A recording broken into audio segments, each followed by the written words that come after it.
مولا حسین نے یزید کے خلاف کیوں خروج کیا؟ وہاں پہ بھی صبر کرنا چاہیے تھا نا، وہ تو فاسق تھا بالکل. اب تو کہتے ہیں کہ فاسق کے خلاف خروج نہیں ہے. شیعہ مذہب میں یہ نہیں ہے کہ آپ حاکم وقت کے خلاف خروج نہیں کر سکتے، یہ آپ کا مذہب ہے، میں نے آپ کے مذہب کے مطابق جواب دیا.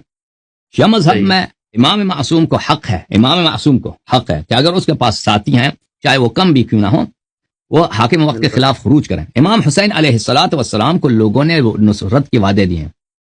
جب وہ مدینے میں تھے، وہاں سے مکے چلے گئے، تو وہاں پہ ہزاروں کی تعداد میں خط آئے تھے، خطوط آئے تھے کہ آپ آ جائیں، ادھر شام آ جائیں، کوفہ آ جائیں، ہم آپ کے سپاہی، ہم آپ کے لشکر ہیں.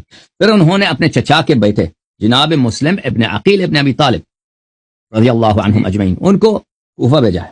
آپ چیک جو اپنی چشمدید جو حالت ہے مجھے بتائیں، اور خط دیا کہ یہ میرا بھائی ہے، یہ میرا چچا زاد بھائی ہے، میرا بھائی ہے، میں ان کو میرا نمائندہ ہے، ان کو بھیج رہا ہوں تاکہ یہ مجھے بتائیں. تو مسلم ابن عقیل جب آئے کوفے، تو کوفے والوں نے ان کی بڑی استقبال کیا، سب نے ان سے بیعت کیا.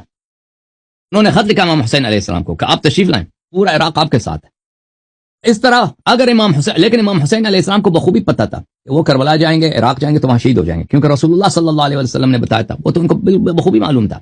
کئی ملکیں بنتی ہیں، پورا عراق، پورا ایران، پاکستان کے کچھ حصے، افغانستان کے کچھ حصے، ازبکستان کے کچھ حصے اس میں آ جاتے ہیں.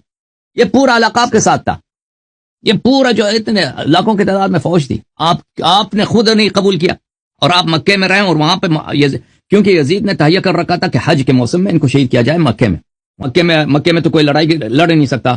وہاں پہ انہوں نے ان کو اس طرح بھیجا تھا کہ وہ اپنے احرام کے لباس میں تلوار چاقو وغیرہ ساتھ رکھیں، تو وہ حج کی حالت میں جا کے ان کو مار دیں.